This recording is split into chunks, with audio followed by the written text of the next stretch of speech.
Hey guys, tonight we step quietly into one of the strangest corners of the Cold War, where ordinary-looking offices, government buildings, laboratories, and hotel rooms can hide questions that sound more like science fiction than history. It is the 1950s. The United States and the Soviet Union are watching each other with the sort of suspicion that makes even a perfectly innocent cough seem mildly classified. The Second World War is over, but peace does not exactly feel peaceful. Instead, you have two superpowers starring across the globe, building weapons, gathering intelligence, and worrying constantly about what the other side might be planning. And somewhere inside this nervous atmosphere, you begin hearing a very strange question. Could the human mind itself become a battlefield? You probably won't survive this one with your sanity completely intact, but don't worry. You aren't being asked to participate in any experiments tonight. You're just walking through the history, which is considerably safer and comes with fewer uncomfortable government forms. So, before you get comfortable, take a moment to like the video and subscribe, but only if you genuinely enjoy what I do here. And while you're settling in, tell me your location and your local time in the comments. It's always strangely comforting to imagine people listening from completely different places, while the rest of the world is busy doing absolutely anything except sleeping. Now dim the lights, maybe turn on a fan for that soft background hum, and let's ease into tonight's journey together. You are standing in America in the early years of the Cold War. The streets look ordinary, cars roll past,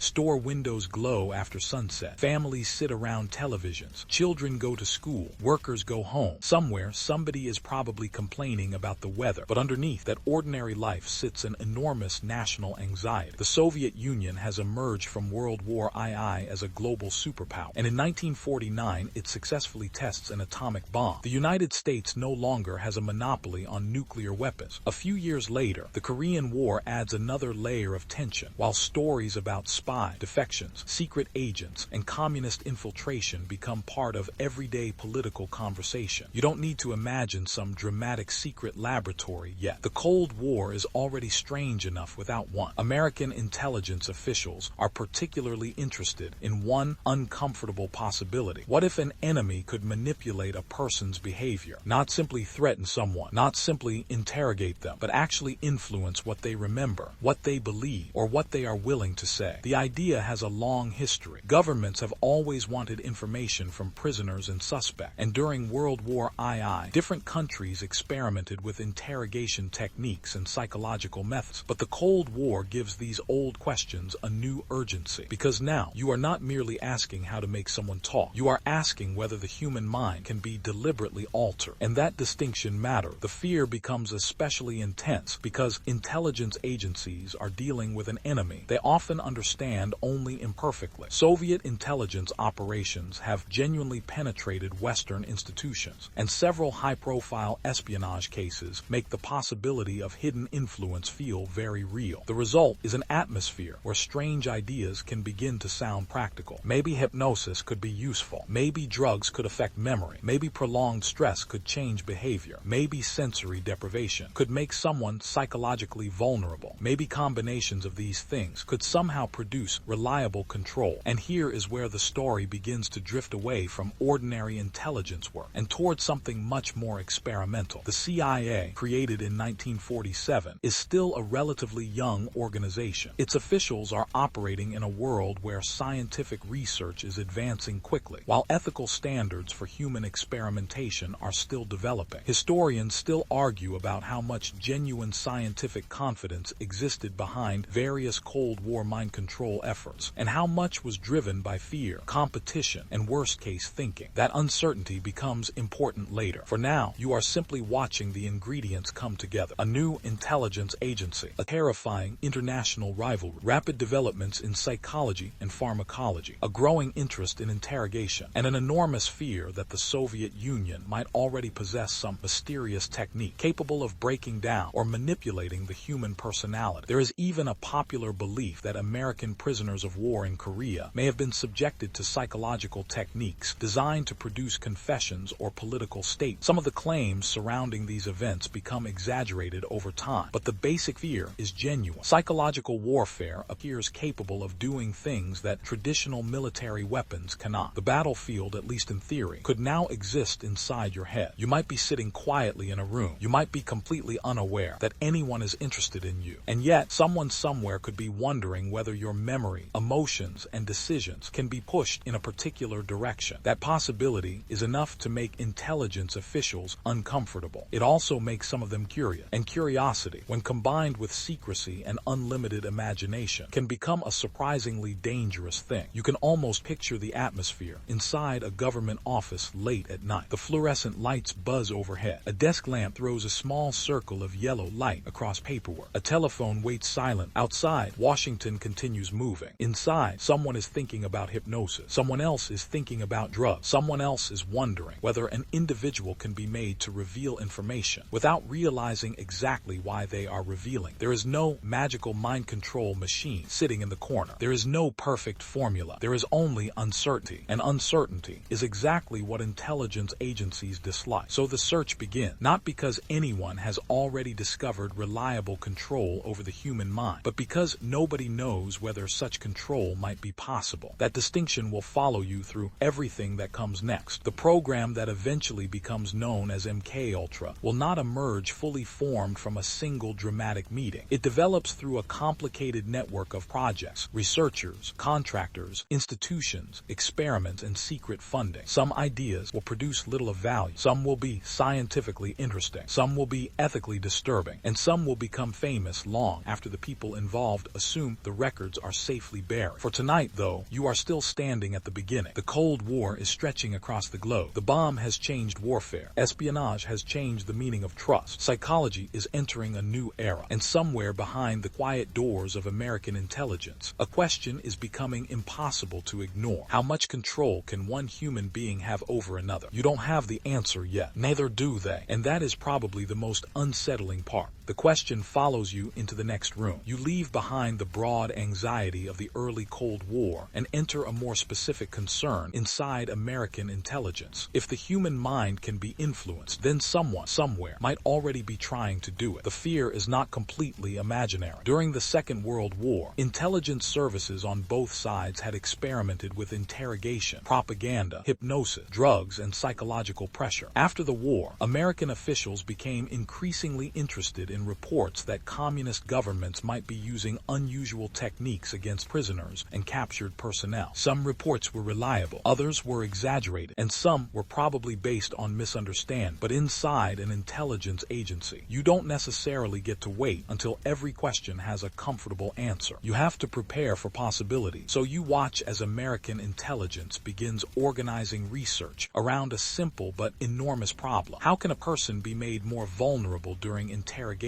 And can that vulnerability be measured or controlled? The early programs do not immediately carry the famous name MKUltra. Before that comes a series of projects, including work associated with programs such as Bluebird and Artichoke. The names sound almost charming. Bluebird, Artichoke, you could imagine them belonging to a gardening club. Instead, they are connected to serious intelligence research involving interrogation and behavioral manipulation. The contrast is almost absurd. A secret government project has a name that sounds like something you'd find painted on a child's lunchbox, while its researchers are asking questions about how far human behavior can be pushed. You can almost hear the Cold War whispering, very polite, "Please don't look too closely." By the early 1950s, the Central Intelligence Agency is becoming increasingly interested in the possibilities of psychoactive substances, hypnosis, and other methods that might affect perception and behavior. One of the most important developments is the growing attention given to LSD. The substance had been discovered accidentally in the 1930s by Swiss chemist Albert Hofmann, and by the 1950s, scientists were beginning to investigate its unusual psychological effects. LSD was extraordinarily powerful in very small amounts, producing profound changes in perception, mood, and thought. To an intelligence officer wondering whether drugs could interfere with interrogation or memory, that naturally sounds worth investigating. And so you begin to see a pattern. The agency does not simply ask, "Can this drug control people?" That would be far too simple. Instead, researchers ask a collection of smaller questions. Could a drug make someone more talkative? Could it make someone confused? Could it interfere with memory? Could it increase suggestibility? Could it make an interrogation subject easier to handle? Could different substances produce different effects? Could combinations of techniques work better than any single method? The problem is that human psychology is stubbornly complicated. People are not machines. You cannot simply press a button labeled confused confess, and expect a reliable response. The same substance can affect different people in different ways. Mood matters, expectations matter, environment matters, personality matters. Even the researcher's behavior can influence what happens. This creates an enormous scientific problem. If you are trying to develop a predictable technique, unpredictability is not your friend. Yet the Cold War creates pressure to keep looking. You are now moving through a strange world where classified research can happen far away from public scrutiny. The CIA can approach outside science. It can provide funding. It can establish relationships with universities, hospitals, private companies, and other organizations. Sometimes the connection to the agency is hidden. Sometimes money moves through intermediaries. And because the work is classified, the public does not know the full extent of what is being investigated. This secrecy is partly understandable from the perspective of intelligence work. If an agency is researching interrogation methods, it does not want an adversary reading the report. But secrecy creates another problem. When normal public oversight disappears, it becomes much easier for questionable decisions to survive. The people conducting an experiment may know only part of the larger project. A researcher might receive funding without knowing its ultimate source. An institution might believe it is supporting ordinary scientific research, while someone elsewhere has a very different purpose in mind. This complicated structure will become one of the defining features of the story. You are not walking through one laboratory. You are walking through a web, and somewhere in that web, the program that will eventually be known as MKUltra begins to take shape. In 1953, CIA Director Allen Dulles approves MKUltra, with Sidney Gottlieb playing a central role in managing the program. The program becomes extraordinarily broad, rather than focusing on one single experiment. MKUltra encompasses a large collection of research projects examining ways to influence human behavior. The subjects range widely: drugs, hypnosis, psychological techniques, behavioral research, sleep, stress, memory, interrogation. The goal is not necessarily to create a cinematic mind control machine. The real objective is more fragmented. Understand whether human behavior can be altered, and if so, discover methods that might be useful to intelligence operation. That distinction is important because popular culture often turns MKUltra into something almost supernatural. You see stories about perfect brainwashing, unstoppable assassins, programmed personality, and people transformed into obedient puppets. The historical record is much messier. There is no solid evidence that the CIA successfully developed the kind of flawless mind control often portrayed in fiction. What you actually find is something more frustrating. Researchers searching for reliable answers, experiments producing inconsistent results, projects moving in multiple directions, and officials continuing to spend resources because the possibility itself seems too important to ignore. Historians still argue whether the program's greatest driving force was genuine scientific curiosity, fear of Soviet capability, bureaucratic competition, or some combination of all three. The answer may be a little of everything. Remember, this is the Cold War. If your rival claims to possess a strange capability, you may feel obligated to investigate whether it is real, even when the evidence is thin. And once money, personnel, and institutional prestige become attached to that investigation, stopping can become surprisingly difficult. You keep asking another question, then another. You commission another study, then another, and before long, the research becomes a system of its own. The program grows, new subprojects appear, new researchers become involved, new substances attract attention, and the distance between the original question and the eventual experiments begins to widen. You might have started with a fairly reasonable question: can interrogation be improved? But now you are approaching a much stranger one. Can a person's behavior be deliberately altered without that person fully understanding what is happening? That is where the story becomes darker, because if you want to test that question honestly, you need experiments involving human beings, and once human beings enter the laboratory, the issue is no longer simply whether the science works. It becomes a question of consent. Who knows? Who agrees? Who doesn't? And who gets to decide? Those questions are waiting just ahead. For now, the secret machinery of MKUltra continues to expand quietly, hidden behind paperwork, classified budgets, research contracts, and harmless-sounding project names. Outside, America is going about its business. Inside, the search for a way into the human mind is becoming a serious intelligence project, and you are only beginning to see how large it will become. You are still moving through the quiet corridors of the early Cold War, and by now, the question has become more ambitious. It is no longer simply, can a drug change someone's mood? It is, can you reliably change what a person thinks, remembers, or does? That sounds like the sort of question that belongs in a futuristic laboratory, preferably preferably one with blinking lights, and a scientist dramatically shouting about consequences. Instead, you find it in real intelligence research. The problem is that the human brain refuses to behave like a convenient machine. You can give two people the same substance and get very different reactions. One person might become anxious, another might become confused, another might simply feel strange and want to lie down somewhere quiet. That is not particularly useful if your dream is a perfectly predictable interrogation tool. Still, intelligence officials keep looking. One reason is fear. During the Cold War, American officials worry that communist governments may have discovered techniques for psychological manipulation. Reports from prisoners and military personnel, especially surrounding the Korean War, create anxiety about what became popularly known as brainwashing. The word itself becomes powerful. You hear stories about prisoners supposedly being transformed through intense psychological pressure, propaganda, isolation, and coercion. Some of the popular claims become exaggerated, but the underlying concern is serious enough to attract government attention. If an enemy can somehow break down a person's resistance and rebuild their beliefs, then traditional ideas about espionage suddenly become much more complicated. Imagine yourself as an intelligence officer. You have an informant, you have a prisoner, you have someone who knows something important. Normally, you think about persuasion, threats, incentives, interrogation, or deception. But now imagine being told there might be a scientific shortcut, a chemical, a psychological technique, a hypnotic method, something that could make the person unusually suggestible. You would probably want to know whether it works, and that curiosity becomes one of the engines behind the research. Hypnosis attracts attention because it already carries a mysterious reputation. Long before the CIA became interested in it, hypnotism had fascinated doctors, performers, psychologists, and the general public. The popular imagination sometimes treats hypnosis as complete control. A hypnotist says a command, the subject obeys, the personality disappears, the mind becomes an open notebook. Real hypnosis is considerably less magical. People generally do not become perfectly controllable puppets simply because someone speaks in a calm voice. But intelligence researchers are interested in whether hypnosis might still influence memory, perception, or behavior under certain conditions. So you enter another area of experimentation. Could hypnosis make someone more cooperative? Could it help create false memory? Could it make a person more willing to accept suggestion? Could someone be induced to forget something? Could hypnosis be combined with drugs? These questions are unsettling part because they reveal how uncertain the researchers themselves are. They are exploring possibilities rather than operating a proven technology, and that uncertainty becomes important. The mythology surrounding MKUltra sometimes makes it sound as though officials possessed a secret formula for controlling anyone. The documented history is much less impressive scientifically. Researchers frequently encounter inconsistent results. People resist. People react unpredictably. Methods that appear promising under one set of conditions may fail under another. Human behavior is difficult to reproduce in a laboratory, especially when the subject is frightened, suspicious, confused, or unaware of the experiment. There is also another problem. If your research depends on secrecy, you cannot easily use ordinary scientific methods. Open scientific research depends on publication, criticism, replication, and debate. Classified research depends on keeping information away from outsiders. Those two cultures do not always fit comfortably together. A scientist normally wants another scientist to check the work. An intelligence agency may want nobody outside the project to know the work exists. That tension follows MKUltra everywhere. And then there are drugs. LSD becomes particularly interesting because its effects are so unusual. The substance can dramatically alter perception and thought. Researchers begin wondering whether that altered state might provide some kind of intelligence advantage. Perhaps someone under the influence could be more suggestible. Perhaps they might reveal information. Perhaps their normal psychological defenses could be weakened. Perhaps an interrogation could become easier. But there is a catch. LSD does not produce one predictable psychological state. Its effects can vary enormously. A person might become fascinated by ordinary objects. Another might become frightened. Another might experience intense confusion. Another might become deeply introspective. From the perspective of intelligence research, that unpredictability is a nightmare. You want a tool. Instead, you have something more like rolling psychological dice. Still, the experiments continue, and the research expands beyond drugs. Sleep deprivation becomes interesting. Sensory deprivation becomes interesting. Stress becomes interesting. The researchers are essentially asking how the human mind behaves when its normal environment is disrupted. You can imagine a person accustomed to ordinary sensory information suddenly placed placed somewhere quiet, repetitive, isolated, and unfamiliar. What happens? Does concentration weaken? Does time feel different? Does suggestibility increase? Does memory become less reliable? These are legitimate psychological questions in themselves. The problem is what happens when they are pursued inside a secret intelligence program without ordinary public oversight. Historians still argue whether some researchers believed they were conducting serious scientific work, while others were primarily pursuing operational intelligence goals. The distinction is difficult because the program involved many different people and projects. There was no single MKUltra experiment. There were numerous subprojects involving different institutions and different research questions. Some were mundane, some were bizarre, some were later remembered only through fragments, and some became infamous because ordinary people were drawn into experiments without meaningful, informed consent. That is where the story begins to change, because until now, you have mostly been thinking about the science, but science requires subjects, and subjects have rights. Modern research ethics place enormous importance on informed consent, minimizing harm, independent review, and protecting participants. Those principles did not appear from nowhere. They were shaped by terrible experiences in medical and scientific history, especially during the Second World War. The Nuremberg Code, developed after the war, emphasized voluntary consent for human experimentation. American medical research was also gradually developing stronger ethical standards, yet classified intelligence research operated in a different environment. National security was often presented as an extraordinary justification, and when officials believe they are fighting an existential enemy, ordinary boundaries can begin to look negotiable. That is one of the most important lessons in this story. You don't need everyone involved to be evil. You only need enough people to believe that the danger is extraordinary. Once that belief takes hold, actions that would normally seem unacceptable can start being described as necessary. The Cold War creates exactly that kind of pressure. The Soviet Union is portrayed as a powerful ideological enemy. Communism is spreading. Nuclear weapons are everywhere. Espionage is real, and intelligence officials fear that the United States might fall behind. So the research continued, quietly, fragment by fragment, behind closed doors. The strange thing is that the search for mind control does not begin with certainty. It begins with doubt. Nobody knows exactly what is possible. Nobody knows which techniques work. Nobody knows whether the enemy has discovered something extraordinary. And because nobody knows, the researchers keep testing. The question keeps getting larger. Can you influence a person's thoughts? Can you interfere with memory? Can you manipulate behavior? Can you make someone reveal information? And perhaps most disturbingly, can you do any of this without the person realizing what is happening? That question is waiting for you in the next room, and the door is already open. The door opens into a quieter part of the story. So far, you have been following questions about drugs, hypnosis, interrogation, memory, and psychological influence. But now you reach the point where the most uncomfortable question is no longer what the researchers are studying. It is who knows about it. Because an experiment is one thing, when a person understands what is happening and agrees to participate, it becomes something very different when the person sitting in the room has no idea that an experiment is taking place. And that is where MKUltra begins to acquire its darkest reputation. You are back in the 1950s. America looks calm from the outside. Families are eating dinner. Televisions are becoming common. Cars are filling suburban streets, and people are settling into what appears to be an increasingly comfortable post-war life. Meanwhile, inside the intelligence world, secrecy is considered essential. The CIA does not want Soviet intelligence discovering what it is researching. It also does not want the American public knowing everything. That secrecy creates opportunities. Researchers can be approached quietly. Money can be routed through intermediaries. Projects can be disguised as ordinary research. And people outside the intelligence community may have little idea where the funding ultimately comes from. The arrangement is sometimes described through the idea of cutouts, intermediaries that create distance between the CIA and the people actually receiving money. Imagine a chain of envelopes. You receive one envelope. Inside is money. You don't necessarily know who first put it there. You simply know that a respectable organization has offered to support your research. That structure can be useful for protecting intelligence operations. It can also make accountability extremely difficult. One of the institutions that becomes associated with CIA-funded research is the Kesey Fund for Medical Research, which helped channel money to various research efforts. Universities and medical institutions could become involved without every researcher knowing the ultimate purpose of the funding. This is one reason the story is so complicated. There is no single secret room where every participant understands understands the entire plan. Instead, information is divided. One researcher knows about a drug, another knows about hypnosis, another knows about behavioral experiments, someone else manages funding, and somewhere above them, intelligence officials may be connecting all the pieces. That structure is useful when secrecy is the goal, but it creates a strange moral problem. If nobody sees the whole picture, who is responsible for the consequences? You can imagine a researcher receiving a grant and thinking about scientific discovery. You can imagine an intelligence officer thinking about national security. You can imagine an administrator thinking about budget. And somewhere between those perspectives, the human subject can become strangely invisible. That is one of the dangers of secret research. The person being studied is supposed to be the center of the experiment. Yet when the research becomes classified, the subject can become little more than a variable. One of the most infamous examples connected to MKUltra involves the use of LSD on people who did not know they had received it. The exact details vary from case to case, and later investigations uncovered only part of the full picture. But the principle is enough to understand the problem. Imagine consuming a drink at what appears to be an ordinary social gathering. You expect an ordinary evening. Then your perception begins changing. You don't know why. You don't know that someone is watching. You don't know that your reactions are being observed. You don't know that your confusion may be considered data. That is not a normal scientific experiment, and it certainly is not informed consent. The CIA's own records later revealed that some drug experiments involved unwitting subjects. This was not simply a matter of poor communication. The central issue was that people were deliberately kept unaware. The motivation from the intelligence perspective was partly practical. If people knew they were receiving a substance, their expectations could change their reaction. Researchers wanted to observe what happened without the subject consciously preparing for the experiment. But that scientific rationale does not solve the ethical problem. If anything, it makes the problem clearer. The researchers wanted genuine reaction, and genuine reactions were easier to obtain when the person did not know they were being studied. This is exactly where modern research ethic would raise enormous concern. A person cannot meaningfully consent to something they do not know is happening, and once the experiment is hidden, the subject loses the ability to decide whether the risk is worth taking. You can almost hear the language of bureaucracy trying to soften the reality. Research, operational testing, behavioral study, national security. The words sound clinical, but behind every word is a human being. That human element becomes especially important when you consider how unpredictable psychoactive substances can be. LSD does not produce a single standardized experience. Its effects can depend on dosage, surroundings, expectation, personality, and many other factors. Researchers may have hoped for useful information. Instead, they sometimes created situations they could not fully predict. And this is where the story becomes less like a clever spy thriller and more like a warning about what happens when scientific curiosity outruns ethical boundaries. There is another important name waiting for you: Frank Olson. Olson was a U.S. Army scientist who worked with biological warfare research and became associated with CIA activity. In 1953, he was secretly given LSD at a gathering without his knowledge. What followed became one of the most controversial episodes associated with MKUltra. Olson experienced serious psychological distress afterward and died days later after falling from a hotel window in New York City. The circumstances surrounding his death have been intensely debated for decades. Investigations have examined whether his death was suicide, an accident, or something more sinister, and historians continue to disagree about what can actually be established from the surviving evidence. Because the user is asleep somewhere right now, perhaps with a fan humming quietly in the background, it is worth slowing down here. The historical record does not justify turning every uncertainty into a conspiracy fact. What is documented is already disturbing enough. Olson was given LSD without his knowledge. He subsequently experienced serious distress. His death followed shortly afterward. The CIA concealed important information from his family for years. Those facts alone demonstrate the extraordinary ethical problem surrounding the program. And yet Olson was not the only person caught inside this world. MKUltra involved a much broader network of experiments and research. Some subjects were prisoners, some were patients, some were people connected to institutions receiving research funding, and some were ordinary people who had no meaningful understanding that they were participating in intelligence research. The diversity of subject makes the program difficult to describe with a single sentence. It was not simply one laboratory. It was not simply one drug. It was not simply one method. It was an ecosystem of experiments connected by a broad ambition. Discover whether human behavior could be influenced, manipulated, or controlled. And the less certain the researchers became, the more tempting it was to keep experimenting, because perhaps the next test would finally reveal the answer. Perhaps the next drug, the next technique, the next subject, the next experiment, maybe that would be the breakthrough. That is how secret programs can grow. Not necessarily because everyone involved believes they have already succeeded, but because nobody wants to admit that years of work may have produced very little. So you keep looking, you keep funding, you keep testing, and the boundary between research and exploitation becomes increasingly difficult to see. Historians still argue about the exact scale of unwitting experimentation connected to MKUltra, because so many records were later destroyed. That missing evidence matters. It means you cannot responsibly claim that every rumor about the program is true, but it also means you cannot simply dismiss the documented cases as isolated accidents. The surviving evidence shows that secrecy was not merely a side effect of the program. Secrecy was part of how the program operated, and once you understand that, the next question becomes unavoidable. If the CIA was willing to hide experiments from the people being studied, how far was it willing to go to hide the experiments from the institutions around them? The answer takes you into universities, hospitals, laboratories, private contractors, and funding networks, places that look ordinary from the outside, places where the word research can mean almost anything, and somewhere among them, the strange Cold War experiment continued, quietly, behind closed doors, with people watching, and sometimes with the person being watched having absolutely no idea. The story now turns toward a substance that seems almost too strange to belong in a government file. LSD. You have already heard the name, but now you begin to see why it fascinated intelligence officials so intensely. In the 1950s, LSD is still a relatively new discovery. It has not yet become the cultural symbol people will associate with the 1960s. Instead, it sits inside laboratory, medical discussion, and intelligence reports as an extraordinary chemical that appears capable of changing the way a person experiences reality. The story begins in Switzerland. In 1938, chemist Albert Hofmann synthesizes LSD while working for the pharmaceutical company Sandoz. At first, it does not attract enormous attention. Then, in 1943, Hofmann accidentally experiences its powerful effects and realizes that he has encountered something unusual. That discovery eventually reaches researchers in the United States, and you can almost imagine the reaction inside an intelligence office. A substance that can dramatically alter perception, something that can change a person's experience of time, thought, and surroundings, something that works in extremely small quantity. Well, naturally, someone wants to know what it can do. The CIA becomes particularly interested in LSD during the early years of MKUltra. The official dream is not necessarily the cinematic version of mind control. Nobody has a little bottle labeled "turn human into obedient robot." The actual questions are more complicated. Could LSD make someone reveal information? Could it disrupt memory? Could it increase suggestibility? Could it interfere with an interrogation? Could it make someone easier to manipulate? Could it be combined with other techniques? The problem is that LSD is profoundly unpredictable, and unpredictability is not exactly what an intelligence agency wants from a tool. Imagine that you are trying to interrogate someone. You would prefer a technique that produces a predictable result. Instead, LSD can produce dramatically different reactions depending on the person and circumstances. One person may become intensely focused on something completely ordinary. Another may become frightened or confused. Another may experience unusual changes in perception. Another may simply become fascinated by the strange experience. There is no reliable switch that turns a person into an obedient source of information. Still, the research continues. Part of the fascination comes from the possibility that altered states of consciousness might reveal something about the mind. Scientists are genuinely interested in LSD for medical and psychological reasons. The CIA is interested for intelligence reasons. Those interests overlap. That overlap becomes important because not every scientist involved necessarily shares the same objective as the intelligence officials funding the work. A researcher may be fascinated by consciousness. An intelligence officer may be thinking about interrogation. A government administrator may simply be concerned about whether the project is producing useful results. One substance can therefore mean three different things to three different people, and LSD is only one piece of the larger program. The CIA also investigates other psychoactive substances. Some are stimulants, some are sedatives, some affect perception or mood. The goal is to understand what different chemicals might do under control or supposedly controlled conditions. But there is a fundamental problem. Human beings are not identical test tubes. Your reaction to a drug is influenced by your body, your psychology, your expectation, your environment, and the people around you. Even something as simple as whether you feel safe can dramatically change an experience. So researchers begin thinking about the environment itself. What if a person is placed in an unfamiliar room? What if they are isolated? What if they are questioned? What if they are tired? What if they are given contradictory information? What if several psychological pressures are combined? The research starts becoming less about a single chemical and more about the interaction between chemistry and circumstance. And that brings you back to the idea of control. The CIA wants to know whether a person's normal psychological defenses can be weakened. But there is a strange irony here. The more researchers learn about human psychology, the less simple the idea of mind control becomes. Human beings do not respond to pressure in identical ways. Some become cooperative, some become resistant, some become confused, some become unpredictable, some simply shut down. The same technique can therefore produce opposite results. Historians still argue whether the CIA's interest in LSD was primarily driven by genuine concern about enemy capability or by a combination of scientific curiosity and Cold War paranoia. The answer is probably complicated. There really was fear that communist governments might be developing psychological weapons. There really was interest in unconventional interrogation. And there really was a scientific fascination with altered consciousness. But the secret nature of the research created opportunities for ethical boundaries to disappear. That becomes especially troubling when LSD is given to people who do not know they are receiving it. You have already met that problem. Now imagine it from the perspective of the person involved. You wake up one morning expecting an ordinary day. Maybe you go to work. Maybe you meet friends. Maybe you attend a social gathering. You have no reason to believe that anyone is conducting a classified experiment around you. Then something changes. Your perception becomes unusual. Time feels strange. Your surroundings seem unfamiliar. You might wonder whether you are becoming ill. You don't know the cause. You don't know that someone may be watching. You don't know that your reactions are being recorded or discussed. And because you don't know the experiment exists, you cannot make an informed decision about participating. That is the ethical line that makes the story so disturbing. The scientific question might be interesting. The method can still be unacceptable. And the CIA's own history eventually makes that distinction impossible to ignore. The agency later acknowledged that MKUltra involved research into LSD and other methods of behavioral manipulation. But for decades, the public knew very little about the full scope of the program. Meanwhile, LSD was beginning to escape the laboratory. By the 1960s, the substance would become closely associated with the counterculture, musicians, artists, and experiments with altered consciousness. But that cultural story is separate from the earlier intelligence story. When you imagine LSD today, you may picture psychedelic art, colorful posters, music festivals, and 1960s culture. But when you step backward into the 1950s, the atmosphere is completely different. There are no flower power posters on the wall. There is no familiar psychedelic mythology. There are classified documents, military concern, psychologists, chemists, interrogators, and officials wondering whether a chemical could somehow provide an advantage in the invisible war of intelligence. There is also a quirky historical twist. LSD research eventually became connected to legitimate psychiatric and therapeutic investigation, long before its cultural reputation hardened into the image it carries today. That reminds you that the history of a substance can change dramatically depending on who is using it, why they are using it, and what they believe it can accomplish. Inside MKUltra, however, the dream remains frustratingly elusive. LSD can alter consciousness. It can produce powerful psychological effects, but that does not mean it can reliably control another person's mind. The difference between those two ideas is enormous, and yet the search continues, because intelligence agencies are not only interested in what a substance does, they are interested in what might happen if it is combined with something else. Hypnosis, isolation, stress, interrogation, sleep disruption, psychological pressure. Maybe the perfect technique is not one method. Maybe it is a sequence. And that possibility leads the researchers toward another strange environment: safe houses, apartments, observation rooms, places where experiments can happen away from public attention. Somewhere behind an ordinary door, an ordinary-looking room can become a laboratory. The curtains are closed. The furniture looks harmless. There may be a table, a chair, a telephone, perhaps a glass of water. Nothing about the room announces that a classified intelligence experiment is taking place. And that is precisely the point. The most unsettling part of the story is not that these experiments happen in dramatic underground laboratories. It is that they can happen in places that look completely normal. The Cold War has taught you that danger does not always announce itself. Sometimes it looks like a government office. Sometimes it looks like a research grant. And sometimes, apparently, it looks like an ordinary apartment with the curtains drawn. The apartment looks ordinary enough. That is probably the first thing you notice. There is no giant sign outside saying secret CIA experiments happen here, which would be a remarkably poor choice for an intelligence agency. Instead, you find rooms that could belong to almost anyone. A kitchen, a living area, a bedroom, a few pieces of furniture, closed curtain, nothing particularly memorable. And that ordinary appearance is exactly what makes these places useful. You are now entering the world of CIA safe houses and observation space, where researchers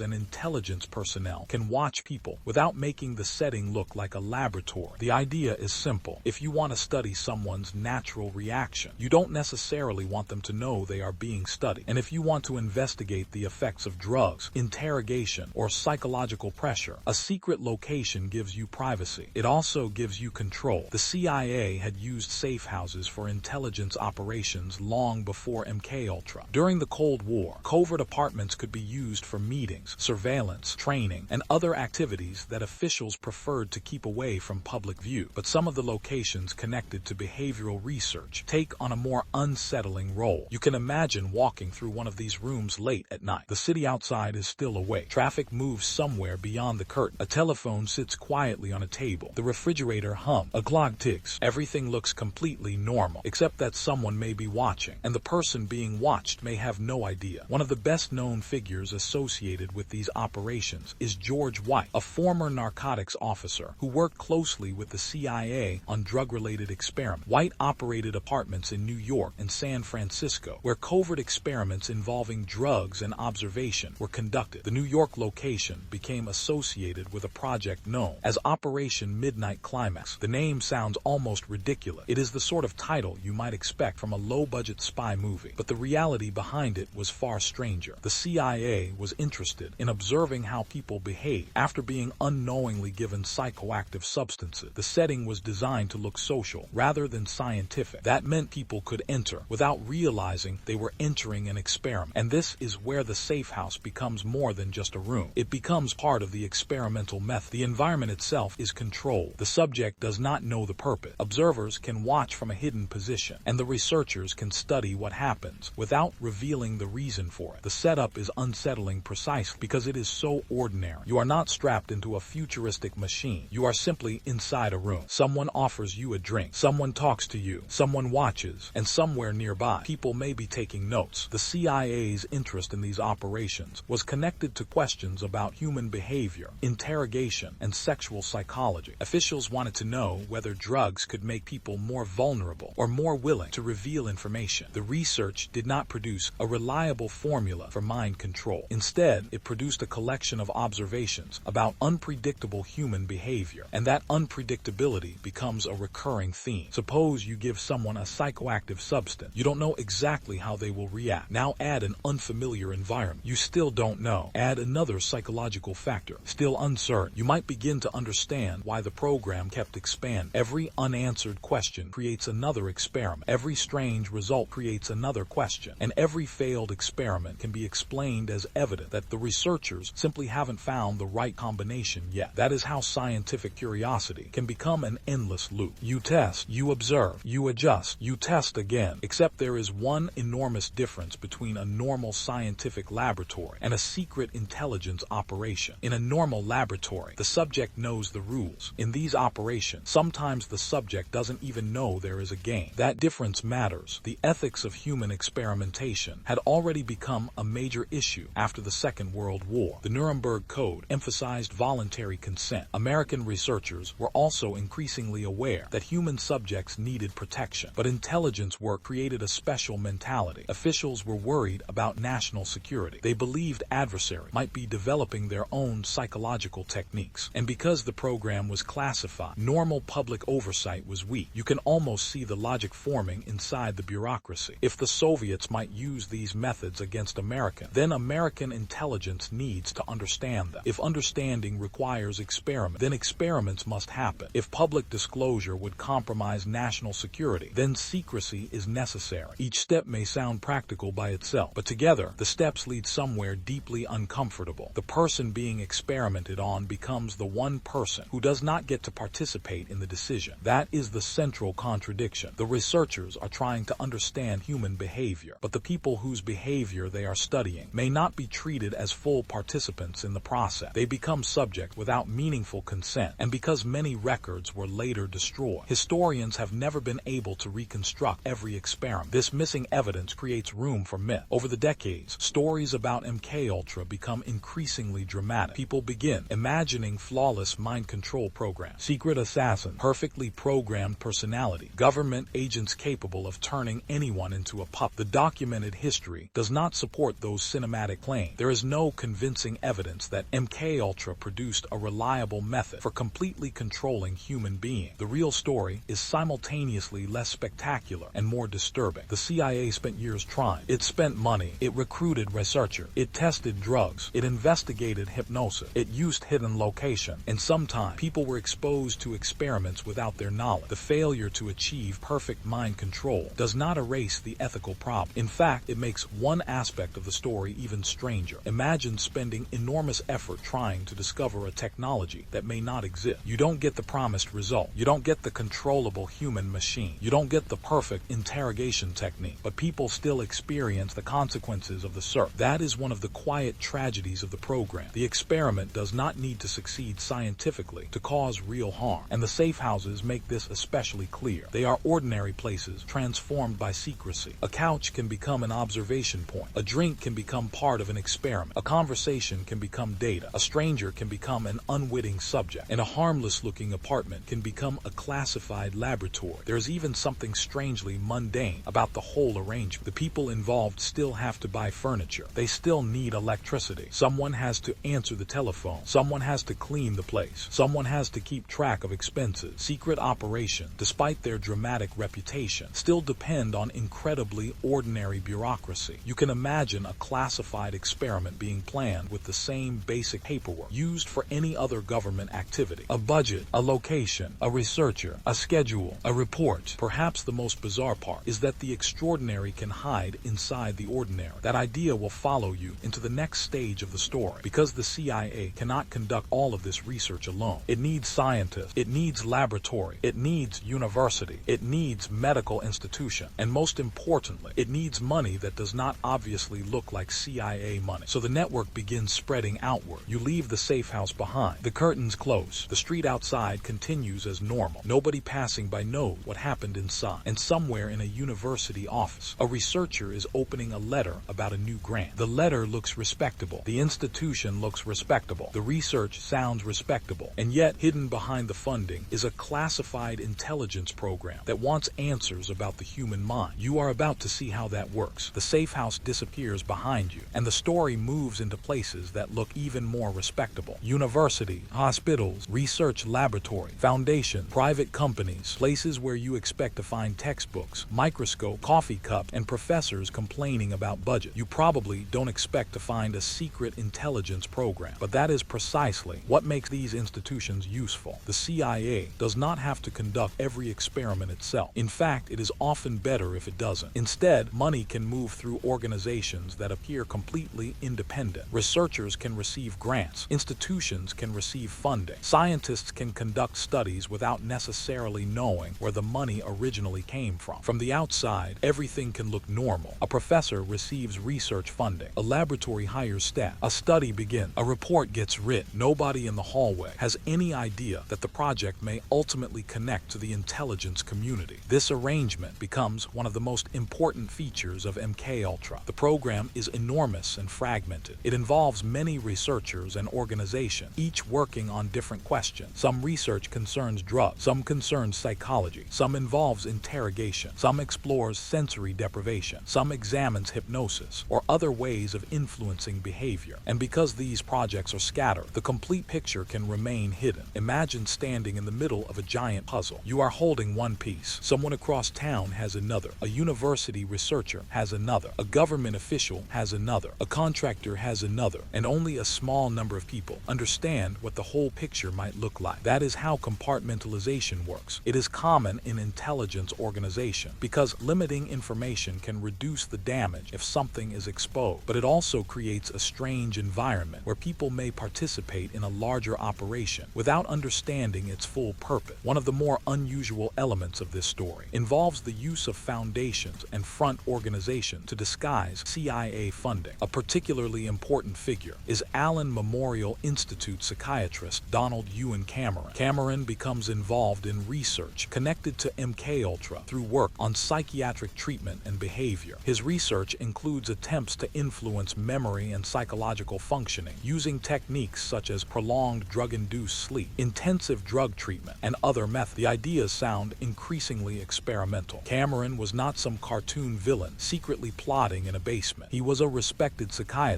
with a professional reputation, and that is part of what makes the history difficult to understand. People involved in controversial research can still be respected scientists. They can believe they are doing important work. They can sincerely think their methods might help patients or advance knowledge. At the same time, the methods themselves can become deeply problematic. Cameron's work becomes particularly controversial because some patients experience serious psychological consequences. His experiments are an important reminder that the history of MKUltra cannot be reduced to CIA agents experimenting with drugs. The program also touched psychiatric research. It explored questions about memory, identity, behavior, and whether psychological patterns could somehow be broken apart and rebuilt. This brings you back to the central dream. Could the human personality be altered? Could memories be disrupted? Could someone be pushed into a different psychological state? The language used around this kind of research can sound almost mechanical. Erase, reprogram, condition, reset. But a human brain is not a computer. You cannot simply press a button and install a new personality. The scientific evidence did not support such simple ideas, yet researchers continued exploring increasingly extreme possibilities. One famous technique associated with Cameron's work was psychic driving, an attempt to influence patients through repeated audio messages. The basic concept was that constant repetition might reinforce particular thoughts or beliefs. The idea has an oddly modern sound. Play the same message again and again and again. Eventually, perhaps the mind will absorb it. But human psychology is not quite so obedient. People do not simply accept repeated messages because they hear them enough times. Context matters, personality matters, existing beliefs matter, and the experience of being subjected to relentless repetition can itself become distressing. Another part of Cameron's work involved what became known as depatterning. The intention was to disrupt existing psychological patterns, sometimes through prolonged sleep and intensive drug treatment. The idea was extraordinarily ambitious. If certain psychological patterns could be disrupted, perhaps new ones could later be established. But again, the historical reality is far less like science fiction. There was no reliable process for rebuilding a human personality according to instruction. Instead, there were patients undergoing highly unusual treatments whose effects could be severe. And this is where the story begins to reveal an uncomfortable collision between intelligence goal and medical practice. If you are a doctor, your first responsibility should normally be the patient. If you are an intelligence officer, your priority may be national security. What happens when those priorities overlap? That question does not have an easy answer. Historians still argue about the extent to which individual researchers understood the intelligence objectives behind their funding and whether every participant knew that CIA money was involved. The answer varies from project to project. Some researchers clearly had intelligence connection. Others appear to have operated through funding arrangements that obscured the ultimate source. And that ambiguity is precisely what makes the system effective. If you want to hide a program, you don't necessarily hide every person involved. You hide the connection between them. Money becomes the bridge. A foundation becomes the cover. A grant becomes the explanation. A university becomes the respectable exterior. And suddenly, an intelligence project can look like ordinary scientific research. There is something almost comically bureaucratic about it. You could imagine a secret intelligence official sitting at a desk, surrounded by classified folders, while carefully arranging a perfectly normal-looking grant. The world's strangest psychological experiment is being funded through paperwork that looks almost boring, which perhaps is the point. Boring is excellent camouflage. The public does not usually become suspicious. When a university receives money for medical research, nobody sees a grant announcement and immediately thinks, ah yes, probably a classified Cold War mind control project. And this brings you to another important institution, the academic world. Universities are designed around curiosity. Researchers ask unusual questions. They investigate subjects that may have no immediate practical value. They collaborate with government agencies. They apply for grants. During the Cold War, universities also become increasingly connected to national security research. Government funding supports scientific work in areas ranging from physics to engineering to psychology. Much of that research research is completely legitimate and openly acknowledged. The problem arises when the source and purpose of the funding are hidden. A researcher cannot evaluate an ethical conflict they don't know exists, and a public cannot debate a program it doesn't know about. That is why secrecy becomes such a central issue in the MKUltra story. The science itself may be questionable, the ethics may be worse, but the secrecy makes both almost impossible to examine in real time. You are now looking at a system that stretches across cities and institutions. A psychiatrist works in Canada, a researcher works in America, a foundation handles funding, a CIA officer coordinates a project, a laboratory conducts tests, a safe house provides an observation location. The pieces are separated, the purpose is hidden, and the program continues. There is a quirky irony here. The CIA's effort to understand human behavior requires cooperation from some of the most open intellectual environments in American society. Universities thrive on sharing information. Intelligence agencies thrive on restricting information. One culture wants publication, the other wants secrecy, and somehow, during the Cold War, the two worlds become intertwined. You can almost picture the contrast. A professor walks through a campus, beneath trees turning orange in autumn. Students hurry between classes. Someone is carrying a stack of books. Someone else is late. Inside an office, a researcher studies a grant proposal. The document does not look sinister. It may contain perfectly ordinary scientific language, but somewhere behind the scene, intelligence officials are waiting for results. They want to know whether the research can help them understand interrogation, resistance, memory, or behavioral influence, and every answer produces another question. The program keeps growing, the money keeps moving, the network keeps expanding, but the more institutions become involved, the more complicated the ethical problem becomes. Eventually, you are no longer dealing with one secret project. You are dealing with an entire ecosystem of secrecy, and ecosystems have a habit of developing beyond the control of the people who first created them. That is where the story is heading, because before MKUltra reaches its most notorious experiments, you need to go even further back. Before MKUltra, before the famous code name, before the safe houses and secret funding, there were earlier programs, Bluebird, Artichoke, and the questions they were asking were already becoming darker. Before MKUltra has a name, before the safe houses and hidden funding networks become part of the story, you need to step backward. The CIA is still figuring out what kind of intelligence organization it wants to be. The Cold War is young. The Second World War has left behind enormous amounts of experience with propaganda, interrogation, espionage, and psychological warfare. And now American intelligence officials are asking a new question. What can be learned from all of that experience? You are standing in the early 1950s, where one of the first major CIA behavioral programs is taking shape under the name Bluebird. The name sounds harmless, almost cheerful, but the subject is not. Bluebird is concerned with interrogation, hypnosis, and methods of controlling or influencing human behavior. The basic problem is familiar by now. If an intelligence officer has someone who knows something important, how can that person be persuaded to reveal it? Traditional interrogation has obvious limits. A subject can refuse, a subject can lie, a subject can deliberately mislead the interrogator. So researchers begin wondering whether psychology can provide another route. Maybe the problem isn't forcing someone to talk. Maybe the problem is changing the condition under which they make decisions. This is where hypnosis enters the conversation again. Hypnosis has been surrounded by mystery for generations. Stage performers make people appear to forget names, behave strangely, or follow suggestion. Doctors and psychologists investigate its possible therapeutic uses, and intelligence officials wonder whether it might have applications in interrogation. Could a hypnotized person be made to reveal information? Could memories be recovered? Could memories be distorted? Could someone be persuaded to carry out an action later? These questions sound dramatic. The scientific answers are much less dramatic. Hypnosis does not give an operator unlimited control over another person's mind. People remain complicated. They can resist suggestion. They can interpret instructions differently. They can remember things incorrectly. And a hypnotic state does not magically eliminate a person's personality or moral judgment. But intelligence agencies are interested in possibility, not just established facts. So they investigate. The program evolves. Eventually, Bluebird becomes associated with another project name, Artichoke. The name changes, but the underlying questions remain. How far can interrogation go? Can drugs influence behavior? Can hypnosis be combined with other techniques? Can a person's psychological resistance be weakened? Can someone be manipulated without understanding the process? The research becomes increasingly ambitious, and because it is classified, the public has little opportunity to challenge it. You can can imagine how the Cold War mindset encourages this. Suppose Soviet intelligence really is developing sophisticated psychological techniques. Suppose American intelligence does nothing. Then if those techniques are real, the United States could be vulnerable. But suppose the techniques are mostly exaggerated. Then spending years trying to replicate them may be a gigantic waste of time and money. The problem is that intelligence officials cannot easily prove which possibility is correct. So they investigate and investigate and investigate. That is the trap. Once the possibility of enemy mind control enters the imagination, every strange report becomes potentially important. A prisoner behaves unusually. Someone confesses. Someone refuses to confess. Someone makes an unexpected statement. A person remembers something incorrectly. Any of these events can be interpreted as evidence that psychological manipulation might be possible. Historians still argue whether Cold War intelligence agencies overestimated the effectiveness of communist brainwashing techniques because of genuine evidence, cultural fears, or a combination of both. The concept of brainwashing itself becomes enormously influential. Popular culture begins imagining mysterious psychological technology capable of transforming loyal citizens into obedient agents. But actual human psychology is far less clean. People can be influenced, they can be pressured, they can be deceived, they can be persuaded, they can experience trauma and confusion. But none of that means someone can simply take complete ownership of another person's mind. That distinction becomes important because MKUltra is sometimes described as though it were built around a proven technology. It wasn't. The research was exploratory. The CIA was searching for something, and it did not know whether that something existed. You can think of Artichoke as part of that search. Researchers explore combinations of technique. Drugs are considered. Hypnosis is considered. Interrogation environments are considered. Psychological pressure is considered. The goal is to discover whether these methods can produce useful results. But there is another question quietly growing behind the scientific one. How do you test them? If you want to know whether a person can be manipulated without their knowledge, you need a person who doesn't know. And that creates the ethical problem you have already encountered. The earlier programs therefore help explain why MKUltra eventually becomes so controversial. The ethical boundary was already being tested before the famous code name appeared. The CIA was not suddenly transformed overnight into an organization obsessed with mind control. Instead, the work evolved. One project led toward another. One research question produced another. One experiment suggested another possibility. And gradually, the ambition expanded. There is also a fascinating bureaucratic detail. These programs are not simply controlled by one mysterious scientist. They involve committee, officers, researchers, contractors, and administrators. There are meetings. There are reports. There are budgets. There are requests for information. There are classified files. The mundane machinery of government supports the extraordinary research. That contrast is worth remembering. The Cold War's strangest experiments do not operate outside bureaucracy. They operate through bureaucracy, and bureaucracy can be surprisingly powerful. A program can continue because the paperwork keeps moving. A grant can be renewed. A researcher can submit another proposal. An official can authorize another project. Nobody has to wake up one morning and announce, "Today we are going to create a terrifying secret program." Instead, the system grows one decision at a time. By the time MKUltra appears in 1953, the CIA already has several years of experience investigating interrogation and behavioral manipulation. Now the program can become larger, broader, more ambitious. The code name changes, the funding expands, the number of subprojects increases, and the range of techniques grows. Drugs are no longer just one curiosity among many. They become a major area of interest. Psychology becomes increasingly important. Behavioral science becomes connected to intelligence operation, and the dream of controlling human behavior remains stubbornly alive. You can almost hear the question being repeated in different offices. Can we make someone talk? Can we make someone forget? Can we make someone believe something? Can we make someone behave differently? Can we do it without them knowing? And every time the answer remains uncertain, another experiment appears. That is the strange momentum carrying you toward MKUltra. There is no single breakthrough. There is no secret formula. There is simply a growing mountain of research. Some useful, some useless, some ethically defensible, some deeply questionable, and much of it hidden. The earlier programs also reveal something else. The CIA is not operating in a vacuum. The Soviet Union and other countries are believed to be exploring their own forms of psychological warfare. American officials worry about interrogation methods, propaganda, coercion, and political influence. The entire Cold War is becoming becoming a competition, not only over territory and weapon, but over information and perception. The battlefield is increasingly psychological, and if the battlefield is psychological, intelligence officials naturally begin asking whether the mind itself can become a weapon. That question will carry you into the largest and most famous phase of the story, MKUltra. The name is about to appear, and when it does, the research will become broader, stranger, and much harder to control. For now, you leave Bluebird and Artichoke behind. The files remain classified. The public knows almost nothing, and inside the CIA, another project is beginning. The Cold War has already taught everyone to fear the invisible. Now the invisible is moving inside the human mind. By now, the idea of mind control has begun to feel almost normal inside the strange logic of the Cold War. Not normal in everyday life, of course. You would still find it rather alarming if your neighbor casually announced over breakfast that he had discovered a revolutionary method for controlling human behavior. But inside intelligence circle, the question has acquired a different weight. The Soviet Union is a powerful rival. Nuclear weapons have made direct war terrifying. Espionage is everywhere. Propaganda is everywhere. And psychological warfare promises something especially attractive: influence without having to fire a shot. You are entering the part of the story where science and paranoia begin walking side by side, and sometimes it becomes difficult to tell which one is leading. The basic scientific questions are legitimate. Human behavior can be influenced. Memory can be unreliable. Stress can affect judgment. Sleep deprivation can impair concentration. Drugs can alter perception. Hypnosis can affect some people's responses to suggestion. These are real psychological phenomena, but there is an enormous gap between those facts and the fantasy of total mind control. That gap becomes the space in which MKUltra operates. You can almost imagine the researchers standing at one edge of a canyon. On one side is established science. On the other is the possibility of something much more dramatic. They keep wondering whether there is a bridge. Maybe one more experiment will find. Maybe one more drug. Maybe a different combination. Maybe a different psychological environment. Maybe the problem is not the technique. Maybe the problem is the subject. Maybe the subject needs to be more isolated. Maybe more stress is required. Maybe less sensory information. Maybe repeated suggestion. The possibilities multiply. This is one reason the program becomes so broad. Once you believe human behavior might be manipulated, almost anything related to psychology can become interesting. Memory, emotion, fear, sleep, attention, perception, language, suggestion, and the more subjects you investigate, the more complicated the results become. One person reacts one way, another reacts differently, a third behaves in a completely unexpected manner. Instead of producing certainty, the experiments often create more questions. This is where the scientific culture of the time matters. Psychology is developing rapidly during the mid-20th century. Researchers are learning more about conditioning, learning, perception, personality, and behavior. Behaviorism has influenced American psychology for decades, emphasizing observable behavior and the ways environments can shape responses. To an intelligence officer, that growing scientific knowledge can look incredibly promising. If behavior can be shaped, perhaps it can also be redirected. But shaping behavior is not the same as controlling a person. That distinction is easy to lose when you are frightened. Fear encourages worst-case thinking. If your enemy might possess an advanced capability, you may feel compelled to investigate even if the evidence is weak. Imagine hearing that Soviet intelligence has discovered a technique that can completely manipulate prisoners. You don't know whether the report is true. You cannot afford to ignore it, so you investigate. Then your investigation uncovers another strange report. You investigate that too. Eventually, the absence of evidence can become almost irrelevant. The possibility itself becomes the reason to continue. That is the psychology of paranoia, and it does not require everyone involved to be irrational. In fact, the most dangerous forms of institutional paranoia can be built from reasonable concern. There really are spies. There really is propaganda. There really are secret weapons. There really are hostile governments. The problem begins when every uncertainty is treated as proof that something even more extraordinary must exist. That is where fringe ideas can gain a strange kind of credibility. One quirky belief circulating around Cold War intelligence was that unusual psychological techniques might be used to create people capable of carrying out action while having little conscious understanding of why they were doing them. Popular stories would later transform this into the idea of the programmed assassin. The historical evidence does not support the existence of a reliable MKUltra method for creating such perfectly controlled agents, but the idea is useful for understanding the atmosphere. People were genuinely asking whether human behavior could be programmed. program. The word itself is revealing. Program, it makes the brain sound like a machine. Input, processing, output, change the input, and perhaps you can control the output. Except you are not dealing with a computer. You are dealing with memory, emotion, personality, relationships, beliefs, biology, and countless unpredictable influences. The brain is wonderfully complicated. It is also annoyingly resistant to neat government diagrams. Historians still argue whether the CIA's behavioral research was driven more by genuine scientific uncertainty or by an intelligence culture that rewarded the pursuit of extraordinary possibility. The answer probably changes depending on the project. Some researchers may have been sincerely curious. Some officials may have been deeply worried about Soviet capability. Some may have been motivated by career incentives, and some may simply have followed the momentum of an institution that had already invested heavily in the problem. That last point is important. Institutions develop habit. Once a government program receives funding, personnel, offices, and authority, stopping it requires someone to make a deliberate decision. Continuing it requires almost nothing. You simply keep going. Another report, another experiment, another budget request, another meeting, another classified memo, and so the program grows. Meanwhile, the results remain frustrating. The dream of perfect control never arrives. LSD does not become a reliable truth serum. Hypnosis does not become a magical remote control system. Psychological pressure does not produce identical responses, and no single method solves the intelligence problem. But failure does not necessarily end the research. Instead, researchers try combination. Perhaps drugs alone are insufficient. Maybe drugs plus hypnosis. Perhaps hypnosis plus isolation. Maybe isolation plus stress. Maybe a carefully designed environment can make the subject more vulnerable. This is where the research starts moving toward increasingly complicated experiments. The human mind becomes the laboratory, and the person becomes the variable. There is another uncomfortable irony. The more researchers try to control conditions, the more artificial those conditions become. A person who knows they are in an experiment behaves different. A person who does not know behaves differently. A person who is frightened behaves differently. A person who trusts the researcher behaves differently. A person who suspects something is wrong behaves differently. So how do you conduct a controlled experiment on someone whose psychological state is itself part of what you are trying to measure? That is a nightmare for science, and an even bigger nightmare for ethics. Because if you cannot control the condition, you may be tempted to increase the pressure. More observation, more manipulation, more secrecy, more experiments. The logic can become circular. The results are unclear because the conditions are complicated. So you create stronger conditions. The stronger conditions create new variables. The new variables make the results even harder to interpret. So you design another experiment. And around you, the Cold War keeps humming. Television reports mention nuclear tests. Newspapers discuss communist expansion. Families practice civil defense drill. Governments build shelter. Children learn what to do if the unthinkable happens. The public anxiety is enormous. Inside intelligence agency, that atmosphere can make extraordinary research feel justified. After all, the argument goes, if the stakes are survival, shouldn't every possibility be investigated? That question sounds reasonable until you ask the next one. What happens when the investigation itself violates the principles it is supposedly protecting? A government can defend democracy while conducting secret experiments without consent. It can claim to protect freedom while treating individuals as tools. It can fear psychological coercion by an enemy while exploring coercive methods itself. That contradiction sits quietly at the center of MKUltra, and it will become increasingly difficult to ignore. For now, however, the program continues. The files grow, the subprojects multiply, the researchers keep looking for a breakthrough, and somewhere in the background, the original fear remains. What if the other side has already figured this out? You don't know. They don't know. Nobody really knows. But uncertainty has become enough. So the experiments continue into the darkness, and the next stage will make the program even larger. More contractors, more substances, more institutions, more money, more secrecy, more questions. The machine is no longer just being built. It is beginning to run. The machine is running now. Not a machine with gears and switches, but a bureaucratic machine made of people, laboratories, contracts, reports, chemicals, classified files, and an almost endless supply of questions. MKUltra has become much larger than the original search for a simple interrogation technique. You can imagine a map spread across a desk. There are lines running between government offices, universities, private researchers, hospitals, laboratories, foundations, and contractors. One line leads to psychology, another leads to pharmacology, another leads to hypnosis, another leads to sensory deprivation, another disappears into a classified file whose details may never be recovered. The program is not one experiment. It is a collection of experiments connected by a common ambition. Understand the human mind, find its weaknesses, discover whether behavior can be influenced, and if possible, turn that knowledge into an intelligence advantage. The scale is impressive. MKUltra eventually involves dozens of institutions and a large number of subprojects. The surviving records do not provide a perfect map, partly because many files were destroyed.